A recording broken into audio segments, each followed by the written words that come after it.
தருவாளே சின்ன அறிவிப்பும் இன்று சுடுவாளே நீயும்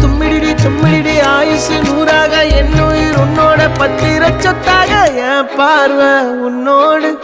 உன் பொம்மை கண்ணோடு பேசாமல் விண்ணோடு நாம் மிதந்து போவோம் காதாரா